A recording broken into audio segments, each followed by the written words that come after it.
deep in the night, your heart fills with dread.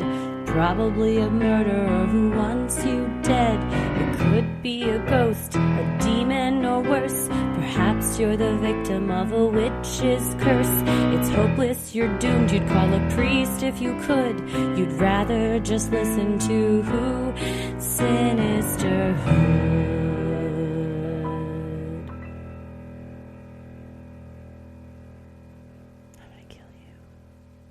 Welcome to another edition of Freaky Friday, where we tell your odd but true stories. And today is Friday, January 19th, and I think like 80% of the country is freezing their toes off. So I hope wherever you are, if you're here in America, you're doing whatever you can to stay warm. If you're in Australia, you're staying cool. I heard they were going through a heat wave in certain parts. So wherever you are. Wherever you are, we hope the weather is being kind to you. Yes. It's also my dad's birthday. So happy birthday, Dad. Happy Love birthday, you Judge. and miss you. Yeah. Well, we have some very freaky stories.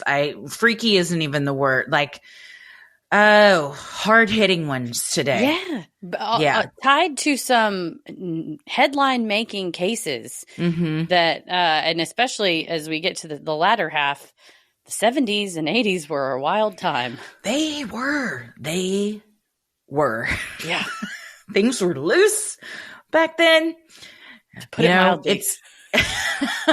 It's weird because things are still loose, just in a different way. The looseness it evolves into a different form. Right. It gives you a perspective. But my perspective is, we'll get to it, but I don't want to shame folks too much for accidentally joining a cult. I've been there. I specifically gave you that one.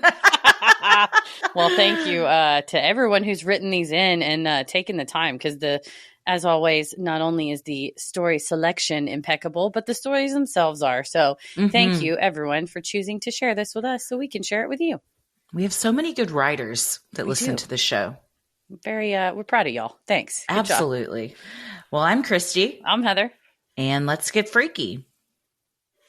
This first one is from Molly, and it is called, I Was in the 2021 Waukesha Christmas Parade. Hi, ladies. First and foremost, I want to thank you all for all of your hard work, constant diligence, and sensitivity to every case you cover, and for providing so many laughs in what has been a gestures wildly rough few years for everyone. I'm consistently blown away by not only your kindness, but the kindness of your listeners. The Facebook group gives me hope for humanity, and I can't thank you enough for the community you have created. Often in my friend group, when a case, cryptid, conspiracy pops up, I'm like the poster child for, Sinisterhood has an episode on that. I also want to thank you for allowing me a space to share this story, as it's still something I and our community is healing from. November 21st, 2021 started as a total normal day. I was gearing up in all of our cold weather gear and frantically texting other moms to prepare for my daughter, 5 at the time, and myself to walk in the annual Waukesha Christmas Parade with her dance team. While we waited in the lineup, we danced, attached glow sticks to batons, and took group pictures of the sweetest group of girls to ever exist, all bubbling with excitement to walk the route, see Santa, and maybe get some hot cocoa at the end. This parade has always been huge, and it was our first year walking in it due to its cancellation in 2020. So my daughter and I were especially excited. My husband, mother, and brother-in-law's 6-month-old daughter and my 8-year-old son, who is a wheelchair user, dropped us off and headed to find parking near the end of the route. I joked with another mom friend about how our group always seemed to be at the end of the route, which makes for lots of entertaining for the littles, and we anxiously waited for our group to get in formation and begin. We started to move from the staging area, and my friend and I held up the back, mostly to keep our girls from straying not too far back, and the parade began. We had just turned onto the main street, where families sat with their chairs, blankets, and smiling faces, when we heard a car horn blaring. From the back street, off the parade route, we saw a red SUV driving directly down the street and continuing into the route. The first thing to hit was the confusion. Who was this asshole, and how did he not realize he was driving into a parade? He was so close that I had to pull one of the younger girls back by her coat and ended up pulling us both down, something I profusely apologized to her parents for later. And as I did, I made direct eye contact with the driver and yelled, "What the fuck?" as we stared at each other. He continued to drive, and the groups had stopped until he swerved and we began to hear screaming. As quickly as everything moved after that, it was still in slow motion. A woman from further up ran back to us and screamed for us to get off the sidewalk, and a police officer told us we needed to get up by the church on the corner because no one knew what was going on or if he was going to turn around. As we herded our group with girls aged 4 to 18 against the back wall of the church, the pastor came outside and ushered us in. We got everyone inside and began doing head counts, while the older girls, who were so much braver than they should have had to be, gratefully took the snacks and water offered by the pastor and handed them out while we contacted parents to let them know where we were, still not fully knowing the extent of what had happened. We were divided between my daughter's age, who had no idea what was going on and were just mad that the parade was canceled, slightly older girls who understood that something bad had happened but weren't sure what, and our oldest girls, who knew as much as the adults did and still bravely sat with the younger girls to help comfort them. I can't give enough credit to them or to the other chaperones and the owner of their studio for their bravery, calm, and support of each and every girl there in the face of so much fear. After we accounted for everyone, I got a call from my mother-in-law, who was bawling. "Oh my God, you're okay. Are you okay?" I was confused and said, "Yes, we're fine. They canceled the parade and we're waiting for parents to come get the kids. Did they stop that guy? Are you okay?" It was only then that I knew exactly what had happened and just how truly horrific it was. She explained that not only had he driven down the route, he had driven directly into several groups of marchers, and the scene was dire. Once they had realized what happened, my husband and brother-in-law had taken off to try and find me and my daughter and left my other 2 children safely with her. Then my husband called. I hope in all my life I never hear that type of panic in his voice again. He told me he was coming to me, but that I could not walk down the route and I needed to walk the opposite way and not let our daughter see. I told him I would meet him at the car, but I needed to stay to make sure girls had been picked up and that no one needed help. When we were able to leave, I hugged the other moms who had been walking with the group, hugged their kids, and left the church. As we left, I understood why my husband told me not to walk back through the route. There were police squads from multiple cities, EMTs, firefighters, and further down the road, you could only see the tarps. There were police squads from multiple cities, EMTs, firefighters, and further down the road, you could only see tarps and empty seats left along the sidewalks. It was so much worse than we had realized. This realization hit me, and I sat in the grass, pulled my daughter to me, and began to cry. We got up, and I had 2 choices: walk directly across the street or walk to the corner and towards everything and cross safely at the crosswalk. I decided the former would be safer, especially because there was an officer directly across from me, desperately trying to direct traffic away from the scene. And we began to walk, only for him to yell out, "Hey, what?" I lost it. As he came over and asked what I was doing, I said, "I'm just trying not to jaywalk." He looked at me in absolute disbelief and immediately softened up. He softly laughed and said, "Yeah, we can't have that," and offered to walk me to the car while another officer took over for him. I felt numb the entire drive home. It had hit the news, and I was receiving phone call after text message after email, checking in on us as I was watching the news and trying to process just what a nightmare we had experienced. We had survived a horrible, unthinkable, and unprecedented attack that had injured 48 people and killed 6. The man who had done it had been caught and apprehended, and our community faced a lifetime of healing. If there was any positivity to be had here, it's been seeing how the community has shown up for one another. Multiple support organizations have been created. I've attached a link to some resources, community projects and murals, and in the parades we have done since, People are a little more vigilant, cheer a little louder, and the city has worked tirelessly to make future parades safer through better barricades and changing up routes. The Milwaukee Dancing Grannies, who suffered immeasurable loss, saw record numbers of new members and were invited to march in the New Orleans Mardi Gras parade last year. Countless GoFundMes were fulfilled in honor of victims and their families. And I think what's more important than saying the name of the monster who did it is that we say their names. William Hospital, 81. Virginia Sorensen, 79. Leanna Owen, 71. Tamara Durand, 52. Jane Kulik, 52. And Jackson Sparks, 8 years old. Thank you again for all that you do and for allowing me to write this down for the first time and heal a little bit. It has been a long road for everyone, but with the support of the community and the love of one another, the road hasn't been quite so lonely. United for Waukesha Resiliency Center, unitedwaukesha.org. Well, we're both crying.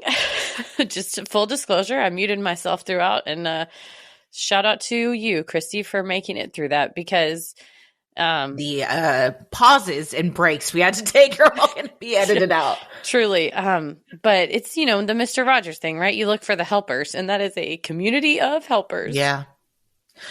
Yeah, this was an unspeakable act. We actually covered this in a mini-sode there are, a couple months ago. A lot of criminals we cover and stuff. I hate this guy. I couldn't, I know his name, and I'm not going to say him. Fuck him. I hate him. I saw he was appealing, maybe on grounds of competency, whatever. Regardless, he should never see the light of day again. I think he's never going to be able to pay back any of what he did. But for what was ripped through, an innocent day like that, like a Christmas parade. Yeah. Not only just innocent, but joyful. And everyone is there to have fun. It's just like the music festival in Las Vegas, anything where people are gathered, a movie theater, to just enjoy themselves and have fun. And your guard is down more than usual. Yeah. And someone takes advantage of that.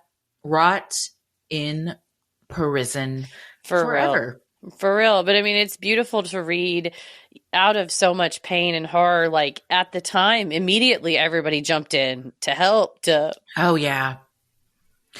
I mean, this is it was, a small town. They are doing small town things like Christmas parades. And when you suffer such tragic loss, you come together like a small town does to for sure.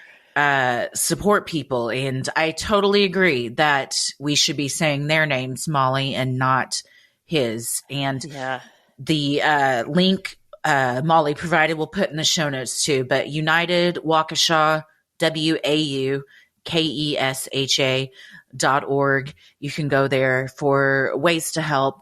And I can't remember what month we covered this on our mini-sodes, but if you want, I'm trying to go back and look right now. Oh, October of 2022.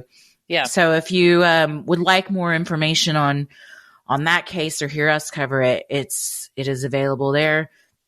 Of course, a quick Google search will bring up a million things as well. Yeah. So thank you, Molly, for sending this in. That's a really hard thing for you to write about. And I hope it did help you heal some. And I hope your kids are doing all right. Oh God.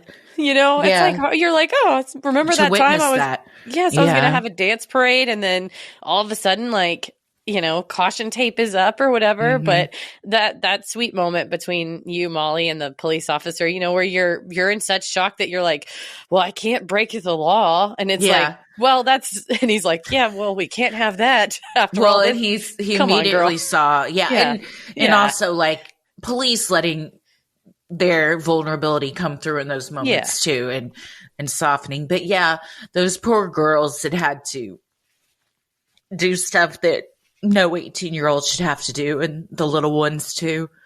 I'm glad that y'all have been able to still have those, and it wasn't something that this monster took away for you forever, that, you can still find ways to honor the victims in future parades and and stuff within your city. So, Same. And same with the dancing grannies. I love that the dancing yeah, grannies are still out there and they're getting new yes, members, and they keep the memory of all of their lost members alive. And that's yeah, the heartbreaking thing about it, is every single one of those victims loved bringing joy to other people. hmm, And then it's just, in a loss like that, it guts you. But it's like when we lose anyone, my number one thing that I like to do is, like, for when I lose somebody I love, I try to find one thing that I can do that they did that I admired, or that, like, made my life better, or made my life, hmm, and if we all want to honor those that were lost, especially the dancing grannies, it's like, live your life out loud, fully dance, yeah. encourage other people. Like,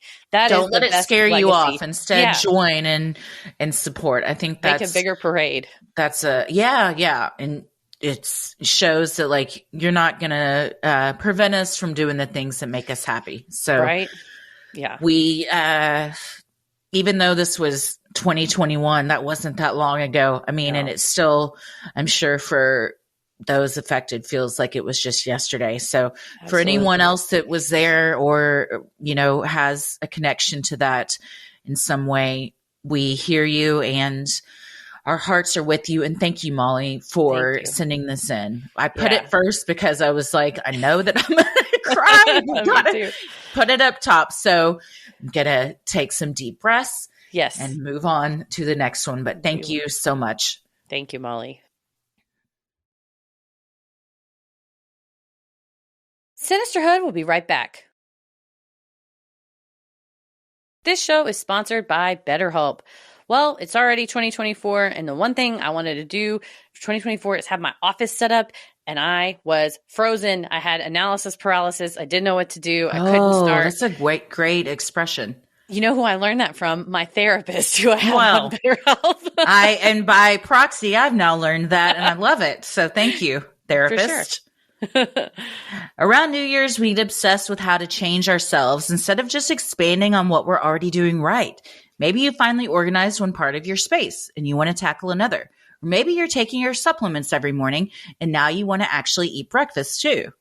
Therapy helps you find your strengths so you can ditch the extreme resolutions and make changes that really stick. This resonates with me because I didn't realize I was engaging in all or nothing thinking, and that was what was causing my analysis paralysis. I was like, if I can't clean my whole entire office, I shouldn't even start. And I didn't even realize I was trapped in these thought patterns that were really keeping me from being my best me. But thanks to my lovely therapist and our Monday morning meetings that we now have, I call it a meeting, but it's a therapy session. Triple that M. that I take from my office, I've been able to make strides and I don't have to be perfect. And I know that now. And your office looks great. And you were saying earlier that you feel more relaxed in there now and like you're more efficient, and you're in work mode versus stress mode. So I love that for you. Yeah, it's making the show better. So thank you, BetterHelp, and my therapist. If you're thinking of starting therapy, give BetterHelp a try. BetterHelp is convenient, flexible, affordable, and entirely online. Just fill out a brief questionnaire to get matched with a licensed therapist and switch therapists at any time for no additional charge. Celebrate the progress you've already made. Visit betterhelp.com/sinister today to get 10% off your first month. That's BetterHelp, HELP.com/sinister. Well, this next one is from E, and the subject line is How I Almost Got Converted. Dear Christy and Heather, hello from a fellow DFW gal. I love listening to y'all each week and hearing your takes on things. I've debated whether this is a freaky enough story to submit for Freaky Friday, but it sure as hell freaks me the fuck out to think back on. And if my story can help anyone else avoid a similar experience, then I figure it's worth sharing. When I was in high school, I fell in with the, quote, good kids group. Many of these kids belong to a mainstream religious group that is widely considered to be more of a cult. I figure I'd be vague about the specific religion, but you can probably read between the lines. Our group's differing views never became an issue, as we all stayed in our own spiritual lanes and didn't try to convert each other to our respective religions or ideologies. When I went off to college, I roomed with one of these friends. She wanted to be active in the local branch of the church, and trying to be a supportive roommate, I went with her to some of their social events. It was at one of these events that I met the guy who would end up becoming one of my biggest regrets. He had recently returned from completing mission work and was a few years older than me. I had just broken up with my high school boyfriend and was feeling lonely. He asked me out, and I figured, what harm could it do? I assumed it would be casual since I knew he wouldn't get married to a non-believer like me, and I had expressed from the beginning that I had no intention of converting. I was so naive. We quickly became exclusive, and within a few months, I had lost my virginity to him. Two big problems with this. One, I didn't consent to it. I told him I didn't think I was ready, but he persuaded me. And two, he was not supposed to be having sex according to his religion. However, he lied to the church leaders about his chastity and continued participating in their rituals, all the while remaining sexually active. Little by little, he started pulling me away from my friends. I spent all my free time with him and his family. And by the end of my freshman year, I didn't see any of my own friends. My roommate had dropped out after the first semester and moved to Utah after breaking up with her boyfriend. I also rarely went home on the weekends to see my own family. It was around this time he began to bring up the idea of me converting so we could get married.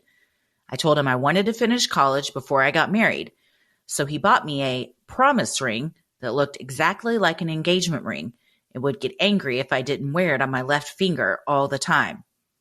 I realize now this was just another way he exerted control over me. About halfway through my sophomore year of college, his mom suggested I give up on school and just get married already. By this point, he had me attending regular church service with them, so they figured I was good as converted. I'm so thankful that I didn't listen to her. Though he had isolated me from my friends and was doing a really good job driving a wedge between me and my family, I still had enough doubt about the whole thing to keep some of my wits about me. However, I was also still delusional enough to think that we would get married one day and everything would be fine. At the end of my sophomore year, my sister graduated from high school. Her graduation fell on a Sunday morning, and when my boyfriend realized I planned to attend that rather than go to church with him, he was livid. This was what started me realizing I wanted to get out. I just didn't know how. He had so much control that it seemed impossible. That summer, my sister and I got an apartment together. I think this scared my boyfriend because he redoubled his efforts. Pretty soon, missionaries were casually dropping by to chat, which just added fuel to my fire. Now that I finally had a local support system in the form of my sister, I worked up the courage to break up with him. He went ballistic, throwing rocks at my window, pounding on my door hard enough to leave huge dents, showing up at my work. His mom even got in on it and called me to tell me I was making a mistake. There is so much more to this story, but I'm trying to keep it short.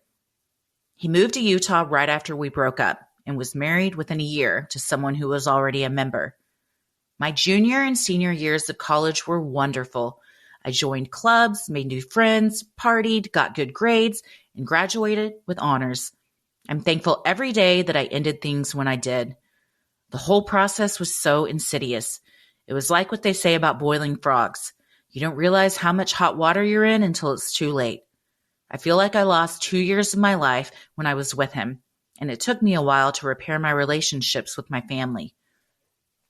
My advice to anyone who may find themselves in a similar situation is to listen to your family. 9 times out of 10, they are the ones who will have your best interest at heart. Someone who really cares about you won't need or want to change you so that they can be with you. Thank you for reading my story. I hope it reaches someone who needs to hear it. P.S. I will clarify for y'all that the religion is the Church of Jesus Christ of Latter-day Saints. I was inspired by your coverage of Jehovah's Witnesses to share my story. And you are not alone in that idea that Mormonism and the Church of Jesus Christ of Latter-day Saints is a cult. We got tons of emails and DMs and comments on social media of like, I escaped from this. I'm an ex-Mormon, and there is a similar ex community as to the XJW. So For sure. I don't think it's unreasonable to call it a cult. Given the amount of emails we got that were like, well, now you got to do Mormons. Now you got to do the FLDS. I mean, it's, right. it's insidious, like you said. And to get your mom involved, so Mm-mm. gross and cringe also. And it's National Stalking Awareness Month. And next week we're going to cover a case of stalking as well as talk to some experts in the field. But I have no patience for men who behave this way, who behave in a way that they think that they own women, that they can control women, that I will, at the risk of sounding like a real redneck, I think they should just be shot on sight. Just yeah. I mean, you know round them all up and do some kind of intensive like boot camp. And if you can't change them, then let them just live it out together on an island somewhere and figure it out amongst themselves. But don't fuck with us. No, I just hate it. And I will say I'm extremely biased because while it was not even close to this, I had an ex that pursued me inappropriately and, makes you fear for your life, makes you, whatever. And you can't even enjoy fucking college because this guy's like, you can't go to your sister's graduation. And I'm so glad for you, E, that. It's like they say, the best time to break up with him was saying no when he first asked you out, and the second best time is today. So good for you because you did it. Right when you could, as soon as you could, you did. And so good for you. And anybody that's listening, God, if you've got somebody in your life, don't let them fucking treat you like that. I hate to hear that. And everyone deserves to flourish and thrive like E did, joining clubs, making friends, partying, graduating with motherfucking honors. Go, especially E, after go. all you went through. Yes. That's amazing. You should be super proud of yourself. But like you said, it's oftentimes it is that frog in a pot metaphor that, and it's intentional. I mean, it's grooming. That's how they get you.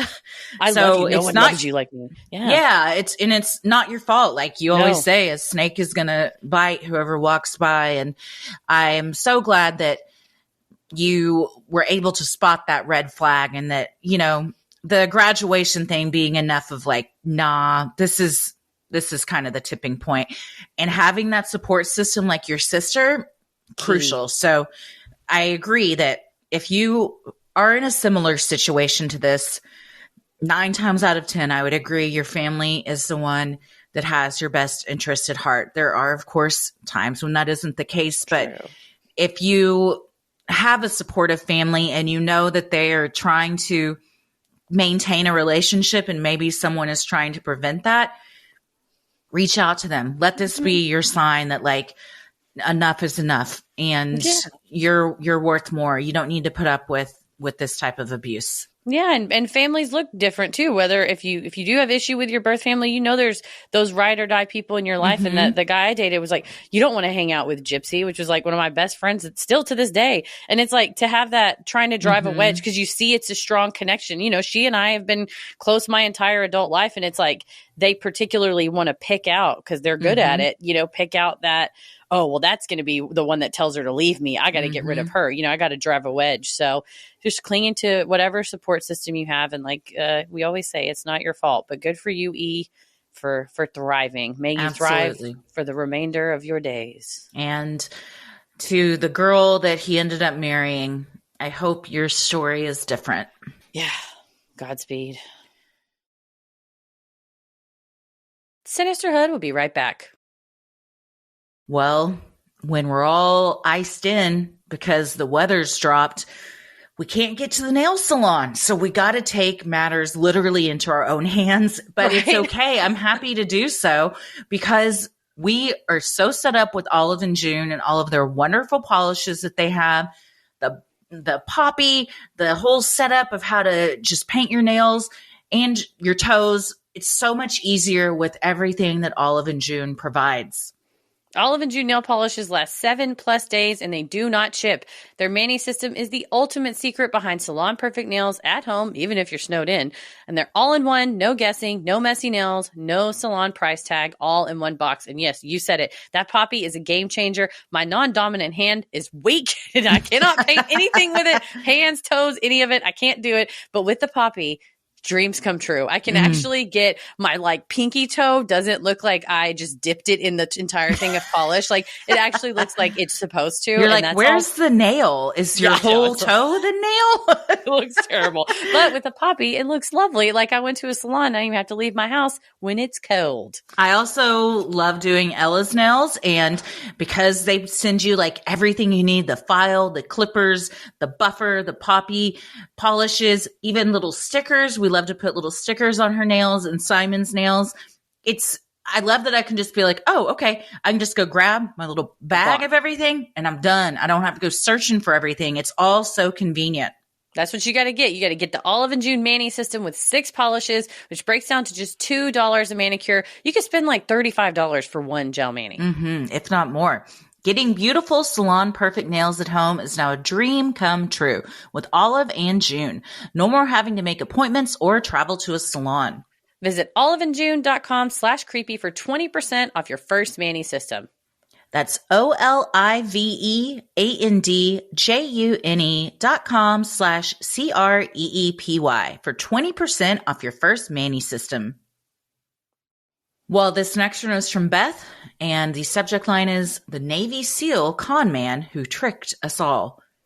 Hello, I discovered your amazing podcast back in 2022, and I have laughed my way through nearly every episode. I remember the one from the end of 2019 going into 2020, where you said something like, 2020 is going to be a great year. And I thought, oh, damn, poor past Christy and Heather. Anyways, I digress. Back in 2006, I worked for a university organization, and part of our job was to staff immersive service spring break trips. In the wake of the Hurricane Katrina devastation, we partnered with a nonprofit and brought a group of about 200 college students down to Slidell, Louisiana to help with cleanup and repairs. Each group was broken down into buses with one university staff member and one, quote, adult staff member. I was assigned to John, who I believe was in his 40s or 50s at the time. I was 26, so everyone was old. John was charming as fuck, telling us wild stories about his days as a Navy SEAL, sharing pictures of his family and kids, and just generally having a great time bonding with our group. He told us he was friends with Jimmy Buffett.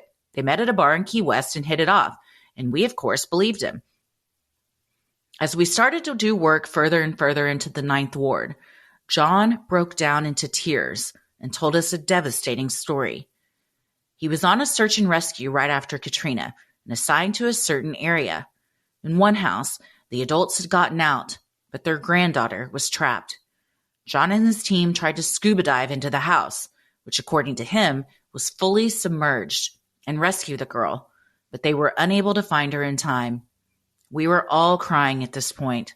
Then he goes on to tell us that after a few months, he was able to get in touch with the family and find out more information about the girl. Her name was Meg, the same name as his daughter. He was crying. We were crying. It was heartbreaking. After we returned home, we started posting pictures on Facebook and tagging everyone, including him. A few of the staff members even kept in touch with him over text. About a week later, I received an email from John's wife, which rocked my socks. According to her, John was a narcissistic liar.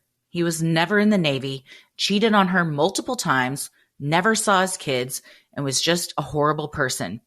She said, I bet he told you this despicable story about how he couldn't save a drowning girl with the same name as our daughter, right? He tells that to everyone to try and pick up women. She told us to stay away from him for our own good. WTAF. We were shook, to say the least. We just spent an entire week with this guy, nearly 24 hours a day, reeling from the devastation of Katrina and hearing the heartbreaking stories. And he lied about this. We felt stupid, foolish, angry. We were definitely creeped out by this sleazy guy that we had basically hero worshipped for a week. I couldn't believe that we were so taken in by this con man, but it was a valuable lesson for all of us to not believe everything people tell you. Thank you for sharing my story and keep on doing what you're doing. Love, love, love your work and your hilarious friendship. Keep it creepy, not sleazy. Beth. And then Beth attached a picture of their group with John in a bright yellow shirt and Beth right next to him. And what a piece of work The to cardinal sin. people that fucking do this. It reminded me of The Woman Who Wasn't There, the documentary about the woman who lies about being involved in 9/11. And you're like, jaw on the floor. What kind of monster takes this horrible event that affected millions of people and then tries to like jump on the trauma bandwagon? It's so gross and disgusting. And then his wife is like, yeah, he does it to pick up women. Oh, nasty. Stolen valor to pick up women. Yes, also, stolen valor. Yes. Don't you bring Uncle Jimmy into this. He doesn't know you. He would never in my life. He would never be friends with you, John, if that's your real name. Yeah, right. Well, that's the good thing. It's crazy about Facebook, though. I think a lot of con artists, he's older and Facebook was new around 2006. I got my Facebook because of my Loyola New Orleans email address. So that's like the first year I had Facebook was like late 05, 2006. So he has been peddling this bullshit for God knows how many decades. He didn't realize, I'm going to go tell all these kids. Then they're going to put me on the internet. Other people are going to see it. And then it's like, the jig is up, you idiot. John, a Navy SEAL would have seen that coming and you ain't one. I hope that it blew up his spot all over the world, whoever he's told this story to, and that it shut him down and embarrassed the shit out of him, because that's gross. That's just so fucking gross. And then you do look back and you're like, oh, I feel like an idiot that I was crying with this man. But Beth, it's none of y'all. It's snakes are going to do what snakes do. Y'all were just the people that he was happened to be around. Like, it could have been any group. And why would anybody not believe that? I mean, it would be unhinged if you were like, you're lying, John. You never tried to save a drowning girl. Like, as everyone's weeping, like, of course you're not going to have that reaction. Or it's awkward. There's like that one friend in the group that's like, he's full of shit. And they're like, you're a monster. And it's like, it's probably me. And everyone's like, God damn it, Christy. Can you not? And I'm like, just wait. Y'all will see. I might look like an asshole now, but just wait.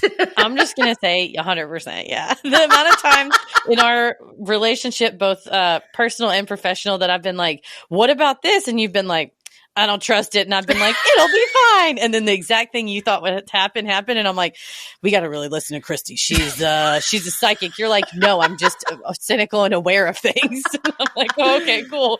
I'll just be like, let's go on into this one. Most people, and maybe even me in this situation, like, especially when you're like, effective. You're in the Ninth Ward. You see all the devastation around you. Oh, yeah. To prey on people's like emotions like that is so sinister. And just, he has a family that he treats like shit. Like, fuck you. Go to that same island with all the other men that are doing shit like this. Y'all all get to live it out and just fight amongst yourselves. Yeah, Sleazebag Island. They take him down to the abandoned Epstein Island, all on there, and then we can burn it down with them on it. Or that sadly the trash island in the middle of the ocean where all our fucking trash just ends up because of the currents. Just go sit him on that. Have him clean it up. That's a good. That's a one-way ticket way to use your time. Trash Island. First class ticket to Trash Island. Bye. Well, Beth, you did nothing wrong. Thank you for helping clean up after Katrina. That was a tough time for the city. And I only did like one little weekend thing of that, but I had a lot of classmates that were like very involved in the Habitat for Humanity and the rebuilding and the gutting. And then I had my colleagues at work would like take me to show me their houses. And it was, I mean, years of family memories, everything up to the second story and stuff. So, I mean, at least he actually did work, I guess. But I hope he didn't just like wander around and tell these sob stories, and he probably did. Used it as just like a fucking ground for his platform. Yeah, right. He just has his hands on his hips like, this reminds me of the time I was out in Korea. And you're like, get out of here, John. You're full of shit. Well, thank you. Thanks for sending that one in. Mm-hmm. This next one is from Hannah, and the subject line is, my mother was mistaken for Patty Hearst in the 1970s. Hello, ladies. I started listening to your podcast several months ago. I work from home, and your episodes make my day more enjoyable. My favorite episodes are Freaky Fridays. I have several stories I could submit, but this one is my favorite, and that's why I chose it to send it in as my first submission. My parents married in the fall of 1973. My dad was 21 and my mom was 19. She's given me permission to share this story with you, but asked that I not include her name, as this takes place in a small town and my mom is very private. A few months after they married, my parents went to a bar outside a small town in southern Oregon to play snooker. This particular bar was the only one in the area that had a snooker table. Back then, if you were under 21 but married to someone who was 21 or older, you could join your spouse at the bar as long as you brought proof that you were married, i.e., had your marriage license with you. After a while of playing snooker, my mom was approached by a couple of police officers. They asked her to step outside so that they could talk with her. She thought it was because of her age, but after looking at her ID, they told her that some man from the bar had called them saying that Patty Hearst was there. Patty Hearst, the daughter of William Hearst, was kidnapped from her apartment in Berkeley, California by the Symbionese Liberation Army earlier that year. They brainwashed her into joining their group, and she committed many crimes with them, including being caught on surveillance robbing a bank in San Francisco. She was already a wanted criminal, and everyone on the West Coast had an eye out for her when someone thought my mom was her. My mom and Patty Hearst were roughly the same age and really quite resembled one another. I've included a black and white photo of Patty and my mom, although she's asked that you don't post a picture of her. It is her least favorite senior portrait, but it was the only one in black and white that she could find for comparison. Thank you for reading my short Brush with True Crime story. I hope you enjoy it as much as I do. These are my favorite type of stories, and I'm amused that something like this happened to my mom. Maybe the next story I send in will be the one where my aunt was camping and a murder happened nearby, or the times my sister and I saw UFOs and aliens outside our bedroom window. I tell you, Southern Oregon is a weird place to live.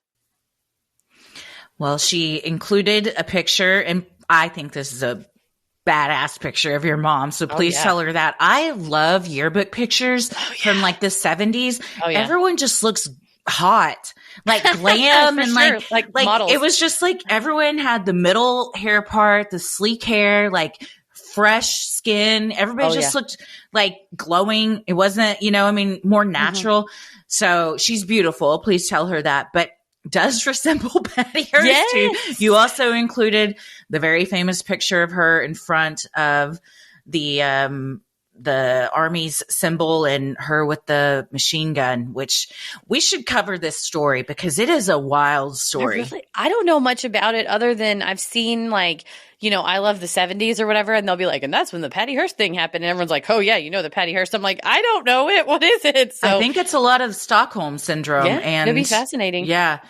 But I can to be, I can see it. And if you're at a bar and like it's going on, everybody's on edge and you're like, oh, I think that's her. Yeah. You're like, Patty Hearst is playing snooker, which I had to look it up. I just looked it up too. It's a cue sport played on a rectangular billiards table covered with a green cloth called baize, I'm assuming, with 6 pockets, 1 in each corner and 1 in the middle of each long side. So kind of a variation on pool. But I got to say, I Googled what it is, and there's a lot of hubbub going on right now in the snooker community. There's like 18 articles 1 hour ago. World Grand Prix Snooker Live. Snooker star center of Ronnie O'Sullivan feud. There's a feud happening as we speak. 44 minutes ago, World Snooker Tours announces Saudi Arabia snooker tournament. There's a bunch of controversy about that. There's all sorts of stuff going on in the snooker world right now. I love niche drama where it's like, you wouldn't believe this snooker player. I'm like, tell me everything. Like the stuff about like the drama in the chess world. I'm like, tell me everything. Shit went down at a knitting conference. I'm like, I need to know.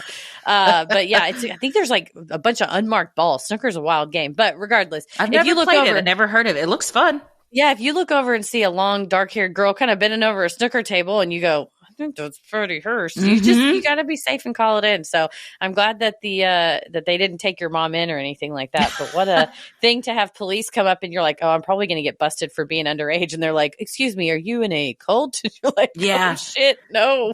Gives you a good family story to tell.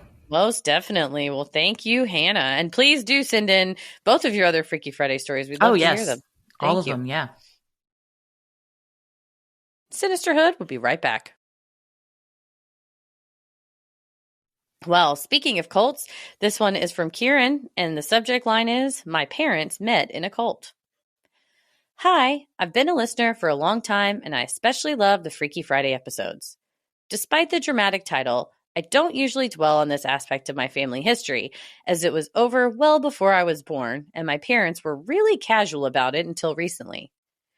My parents were followers of Osho, aka Bhagwan Rajneesh, and met at the ashram in Oregon in the early 80s. But that's not where my family's involvement begins. My mom left Austria, where she had been living with her mom, Anne, and stepdad, and spent her teen years in the 70s living in Malibu with her dad, John. After my grandma's divorce, my grandma felt lost and went to visit my mom and grandpa John, whose brother Brian was also staying in LA at the time. Brian had recently been to a retreat in Joshua Tree, where Osho's voice recordings were used to guide the meditations, and he went to India and officially became a sannyasin, basically means a disciple and what Osho's followers called themselves. John and Anne were both intrigued by Osho's teachings and also visited India to take sannyas, receiving a mala, an Indian name from Osho, as part of accepting him as their spiritual guru.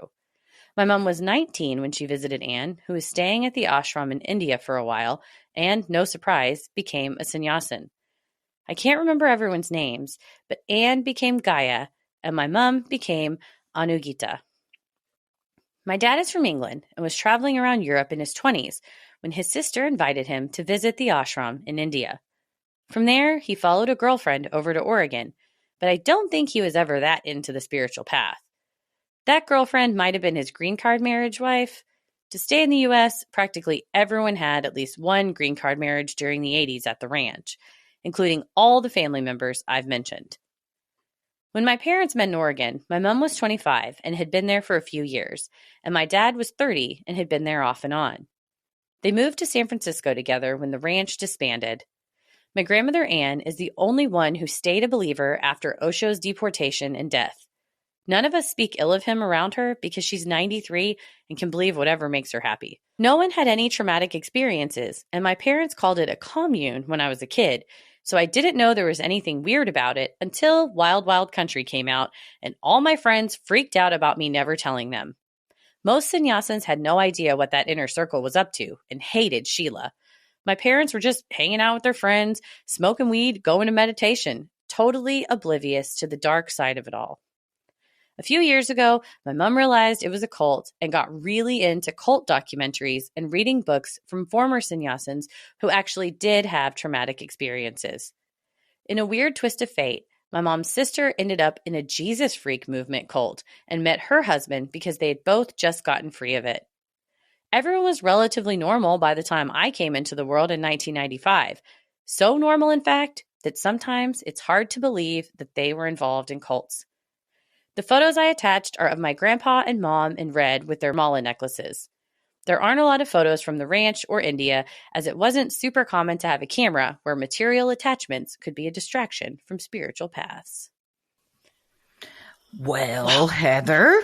Listen, your parents, they did the right thing. Osho's great. I'm a big fan. No, I'm kidding. Heather accidentally joined. All right. Joined. I won't say she joined, but she spread the message for a minute. Yeah, I've joked about it a couple times. It's funny when people are like, "What was that cult Heather was in?" It was not that serious, but it No, was not just silly at all. because I had purchased a meditation tarot deck that was like the Osho Zen tarot, and I was like, it's just kind of regurgitated like Zen teachings and whatever, but in this kind of deck. So I could be like, oh, I'll like pull a card and write about it or whatever. And then for a while, I had no idea who wrote it, and maybe like a year, I recommended it to people. I had given it as gifts. I had no idea. I probably looked like I was in there like she's like really into it. Where are her beads? Because she's been giving it as gifts. And then I Googled it and was like, Oh, what? Osho is Wild Wild Country. Wild Wild Country is Osho. Had a real Ace Ventura moment. I was like, what is happening? And it turns out, yes, I was following Bhagwan Rajneesh on accident. I still have the deck of cards because it's a funny story, but I don't like study it or follow it. But no, it's a good point though, because there were some people that were part of it that were like I mean, you can watch the documentary or read their Mm-hmm. books that had a horrible time. But there, a lot of times in these cults, there are just the folks that are kind of like literally background characters that were like, I don't know, man, I was just smoking weed and shit, hanging out. Like, Yeah. I didn't see any, I didn't It poison a salad sounds like bar. a great time if you're just smoking weed, going to meditation, hanging out with your friends all day. And How you get me in a cult. now I just got to say, respectfully, Kieran, your grandpa John is a zaddy. I mean, there's just no. Oh yeah, he's got attitude. I like it. I like the swag. I like the whole vibe. For sure. And yeah, so pass that on. pass that on if you're able to. But it's so funny, and also that your aunt too. But you know, we all have things in our past that you're like, yeah, that was just what I did in the 70s, and now I live a totally normal life.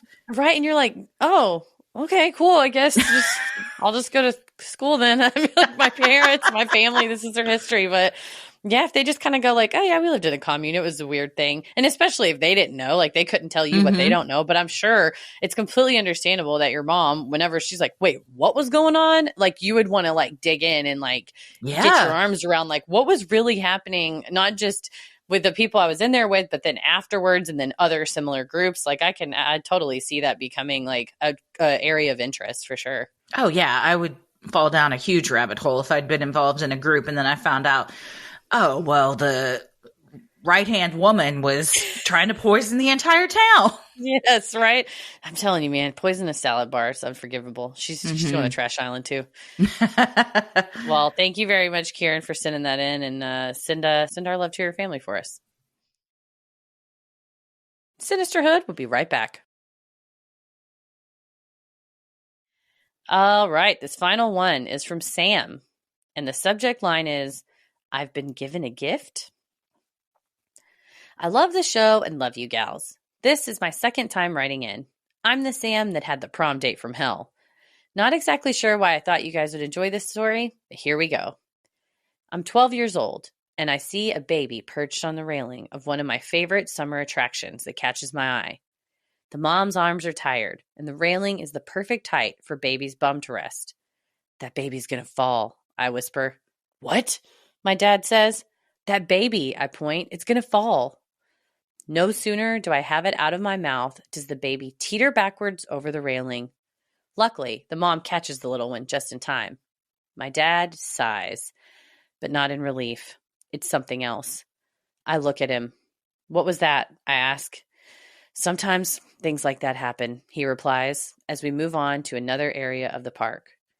That night at Tuck-In, he brings it up again and tells me something I never thought I'd hear him say. He proceeds to tell me that all my life I've had something. When we lived at the private boarding school and he was in charge of the boys' dorm, I would wake up anytime one of the boys was up to anything that teenage boys try to do, sneaking out, up after curfew, etc. My parents have always been very, very conservative and religious. My reverend father telling me this felt like a huge secret that I couldn't share with anyone in our circle. They just wouldn't understand. This gift isn't all the time, just seasons of my life here and there. But in those seasons, I've been able to accurately predict 7 pregnancies across 5 people. I've caught people in multiple lies and just instinctively know things. Just the other day, I thought, the school is about to call me because my kid's eczema is bothering her. And sure enough, my father and I recently reconnected after a decade apart. I reached out to him, and one of the first things he said to me was, "You still got the gift, I see. My therapist told me to reach out to you, but I was being a chicken shit. Thanks for doing what I couldn't." Our relationship has gotten so much better, and our reconnection has been fantastic. My husband is a skeptic and rolls his eyes and says I'm just a good guesser, lovingly, when I bring my gift up. But he can't deny there's something. I'm still not sure what this gift is. Personally, I think it's a gift from God. For what purpose? Hell if I know. And, like I said, I'm not sure why I thought you may enjoy this, but I hope it encourages other people who are on a journey to discover parts of themselves that they may not entirely understand. You don't have to have it all figured out to enjoy the ride. What do you think, Sam? Well, Sam, I think some people are a little more tuned into stuff that's going on and get those feelings. So, I mean, I feel this way a lot too. I'm glad that baby was rescued. That's like right? some Superman shit where you're just like, that kid's going to fall and then you dive down there. A 12-year-old girl just saved the day. She saved the baby. Right. Yeah. But it's like your antenna is up. I think some people have their antennas are up for, naturally. I think you get your antenna up through meditation, prayer, quiet contemplation. Sometimes people do it through like trying to. I told you that one time I was like, I think I had like a dream that predicted something. And then I was in one of my classes in law school, ADHD. They were talking about something. God damn, it was my ERISA class. It was the most boring class in the fucking world. ERISA is this like employment, retirement, and tax law scheme. It's so boring. I can't even talk about it, or you guys are all going to turn the show off. So because of that, I was like, I'm just going to Google, how do you know if you're a psychic? And then my friend next to me was like, oh my God, I've been wanting to Google the same thing. I was like, let's talk about it. Because it's like a natural thing to kind of have those like, where you're like, that's weird. Once you start noticing it almost like, and it's not that you're a psychic. It is just like you said, what I read in that was like honing your intuition through things like what I said, meditation, yada, yada, prayer. So cool, Sam. That instinct. As far as why do you have it? Hell if I know too. Why does anybody have anything? But let's all take out a pen, write down. You don't have to have it all figured out to enjoy the ride. I love that's just good advice. Sam, thank you. Very good advice. Very, very good advice. Thank you so much, Sam, for sending that in. And thank you to everybody who sent in your Freaky Friday stories. If you have an odd but true story, maybe you've encountered Bigfoot, you've seen a UFO, you had a brush with true crime, or you felt the presence of an otherworldly being, send them in at sinisterhood.com/Freaky Friday.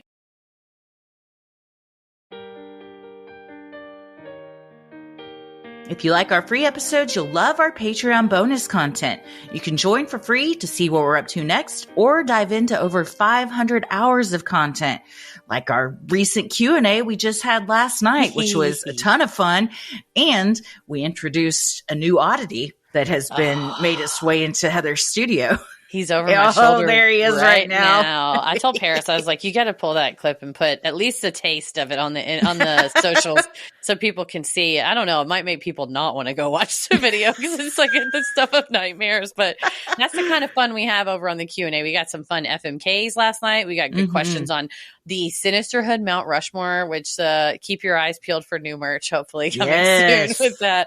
But we also had a new Dear Sinister where folks write us in for personal advice. So we had a great episode on that. And folks have already started weighing in on the comments on what would they do in the same situations. And coming up the end of this week, hopefully by the time you hear this, our true crime headlines will be out where we discuss the Gilgo Beach 4 case, updates in Gypsy Rose, as well as Tom Girardi and Erica Jane from Real Housewives, and stuff like that on the headlines. The man that decided it would be a good idea to fly across the judge's desk and slam her head into the ground. So we talk about that too. Yes, what he's being charged with now in the face of that viral video. Definitely go check that out.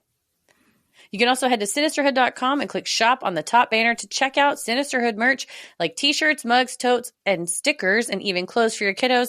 Right now, we have got a clearance sale going on, last chance for our 2022 and 2023 items. So if you missed out on merch at our live shows or you just like how it looks and likes the design, I mean, I think Paris was like, this Texas Theater shirt's probably my favorite Sinisterhood shirt. I was wearing it yesterday. Yes, I wear the shirt of my own show.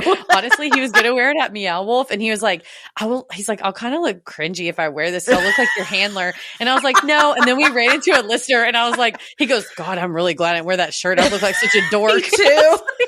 It would have been so embarrassing. But you're not married to me, so feel free to go get you a Sinisterhood shirt on clearance right now for some percentage off. I'm not sure what it is, but Sinisterhood.com, click shop on the top banner. While you're on Sinisterhood.com, you can also review the show, follow us on socials, and check out the episode description. You'll also find fun things like topic-based playlists and links to live show tickets, which keep your eye on because we'll be announcing our Spring Full Moon Energy 2024 tour dates probably in the next couple weeks or so. So you'll find out on Patreon first. You also get first access to tickets over there. And then, of course, follow us on socials for all the updates too. For sure. We are on Instagram and Threads at Sinisterhood Pod. You can like us on Facebook at Sinisterhood. You can watch full video episodes that they come out about a week after the show. You can watch them early and ad-free on Patreon, or check them out on our YouTube channel, along with the entire show. If you like to listen to stuff on YouTube, some people listen. So if you're listening on YouTube, what's up? Sinisterhood Podcast. Go over there and subscribe for free, and you get notifications when we post something new. There's also a lot of clips and stuff and segments. It's not just episodes, but Freaky Friday interviews, clips from like just fun Q&As and stuff. Silliness. So it's fun, yeah. Any of the conversations we've done, like with Randall Nickerson, the director of Aerial Phenomenon. So any of that is over on our YouTube channel, and clips you can find on our TikTok at Sinisterhood Podcast. If you want videos for you by us, head to cameo.com to order your personalized custom video shout out. We could say happy birthday, happy Valentine's Day, happy Galentine's Day. Anything you want, we would love to help you celebrate it at cameo.com. Search Sinisterhood and throw in there if you want us to have some of the weird oddities that are in the studio. Corn Skull, McGruff, the Lucifer head. The moon. I have a popple now, courtesy of Christy, the Moon Man with his weird sex mouth. Cameo.com. Let us know what weird things you want to see, and we'll bust them out, baby. Christy, where are you at online? There's so many. You go yesterday when I ran off. You go, there's so many oddities for you to go through to find it. I couldn't find the moon. There's too much weird shit in my house. But where are you at online? I am on Instagram at Christy M. Wallace and TikTok at Christy or GTFO. Heather? I am on the internet at Heather versus the World. As always, the devil rules the airwaves. Keep it creepy.